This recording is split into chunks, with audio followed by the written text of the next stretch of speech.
Hi. So we have a situation where we're trying to photograph oil paintings or watercolors with a very thick pigment or gouache or anything that's been varnished or lacquered. And you'll get specular highlights from your lighting. And the idea here is I'm going to show you how to remove those specular highlights without destroying the brushstroke textures. But first I want to just give you a little tip on how to photograph a painting. I used to work at a company called Tom's Chroma Lab in Hollywood, and I was their master transparency duplicator, and there was a master print medium and paintings duplicator, and he had a rig set up on a fairly large table with 8 by 10 and larger format film camera. This is a while back. So here are the tips that he suggested. His name was Arthur. He suggested these things. Use the largest sensor you can. If you can get a 2 1/4 or a 4 by 5, borrow one, rent one, and you need to take it if it's worth the money. Certainly do it. The bigger the sensor, the better your image will be, and you have more playroom with it, so to speak. Try to get your camera dead center to the painting. If you're off at a certain angle, if you're off a little bit 1 degree or another, then you'll get a little bit of distortion. Distortion is easy to fix in Photoshop, but what's the problem is that if you use a fairly low f-stop, you won't get everything in focus. Your focal plane won't be perpendicular. So the idea is to be dead center and perpendicular to the painting. You want even lighting, 30 to 40 degrees on either side of the painting. You want to keep the lights away from a delicate painting.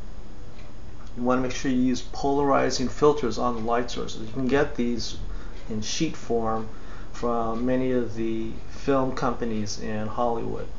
You can probably get them online too. You want to use a circular polarizing filter on your lens. A very good quality if you can. And if you're using a DSLR, I recommend at least 100 to 150 millimeter. You don't want to go to a shorter focal length because you'll get some distortion. The further back you are, the flatter that image is going to be and less distorted.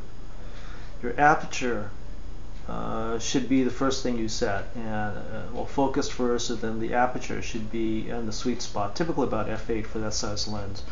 I recommend not stopping down to f16 or 22 just to compensate for poor perpendicularity to that painting. Now, like I said before, you can correct perpendicularity in Photoshop with perspective tool, but you want to try and get it right from the start. In this room, you want it to be fairly dark except for the lights, and cover anything that is reflective with some sort of black cloth or black tape. Wear dark clothes. Because any kind of reflection, especially if you're photographing a painting that is mounted with glass, okay, and even not, I keep a dark room. So, what are you going to do? What am I going to show you how to do in order to eliminate those specular highlights? We're going to use Photoshop. We're going to make use of the magic wand, the refine dialog, feather, brush in darken mode and lighten mode. We use the color picker quite a bit. The steps, and I'll show you these. I'll leave this up and you'll see it as we go along. Duplicating the layer, setting the tool parameters. That's what we're going to do first. And we're going to work in several passes. You have to have lots of patience because you want to do this over and over again, getting cleaner and cleaner as you go along. It takes practice. Now, certainly, let me move this aside. I'll take that off. So here's our painting. This is photographed with without any polarizing filters, and it gives you a fairly good idea of what specularity problems can occur. So let me zoom in into this area over here, and you can see in the ribbon a lot of specular highlights, as well as inside the bark of the tree here. And if we scroll over a little bit on the tree itself, the green, a lot of that is specular highlights.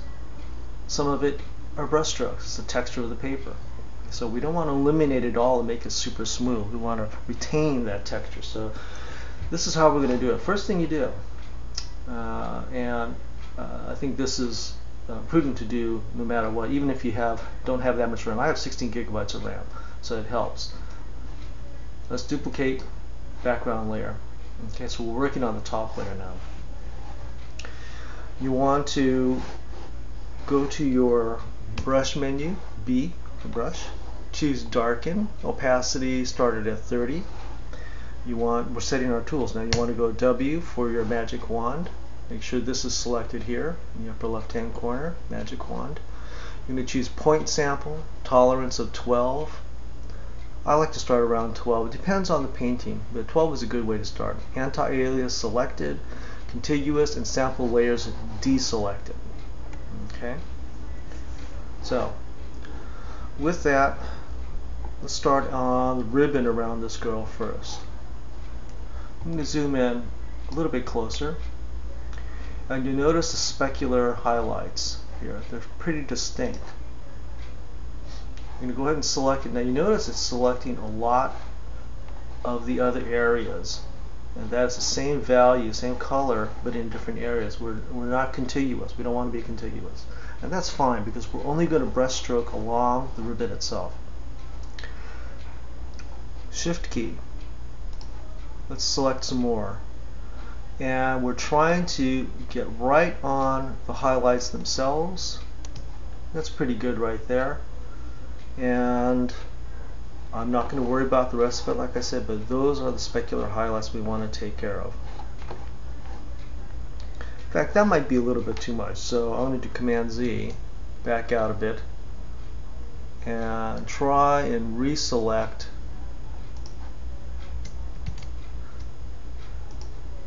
There we go. That's better. Now let's go ahead and refine edge. That's on the upper right hand side here of your dialog for your magic wand. And rather than adjust the radius, we're going to adjust feather mode, or the feather function here. I'm going to highlight it. I'm going to use my arrow up, 2, 3, 4. As you watch your screen and see the effect of increasing that number for feather incrementally with the arrow key. And 0.5, 0.6 I think is pretty good. Let's stick with that. Now I'm going to hide this, Command H. I'm going to get to my brush B, and using the bracket key, I'm going to reduce the size. And I'm going to choose one of the mid value colors of the green. And at 30%, I'm going to go and brush over it. And you'll notice what it's doing is just tinting those areas. Okay. I'm going to go again and click on a little bit darker green in here, brush, and gently come in and eliminate some of those highlights. Now you can't get it all this way. You do have to use your clone tool. So Command D to eliminate our mask, our selection. And I'm going to do S, left bracket, make it fairly small. Opacity, I'm going to say 41%. And I'm going to select a similar color and eliminate our specularity. Now I like using 30% or so because, or 41% in this case, because that'll allow me to use multiple clicks rather than just a single 100% click, which will go too far. This way I can have at least 2 clicks for each specular. Okay? So what we've done here, let's move back and you'll see we've eliminated a lot of the speculars but kept the texture.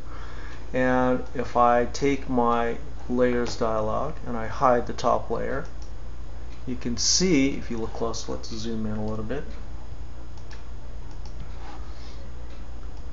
before or after. You can see how we fairly quickly, you can get much faster with this, but in that hue of green, we were able to select and brush and with darken tool and using the clone tool eliminate a great many of those specular highlights in a fairly quick fashion. Let's go over here to a larger area and do something similar. D, W for one, because everything is still set to the same values of 12 anti-alias. There we go. First shot, and I got quite a bit of the main highlights that I want to get rid of. Command H, D for brush, right bracket, let's make that a larger brush. I to select a darker green color.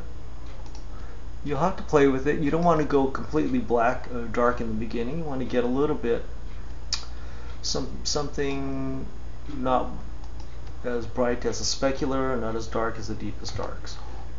And remember, only 30% darken, so this will work out quite well. Okay. Now I'm going to go in and now choose a little bit darker.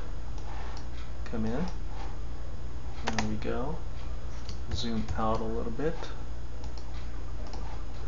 And now choose an even darker green.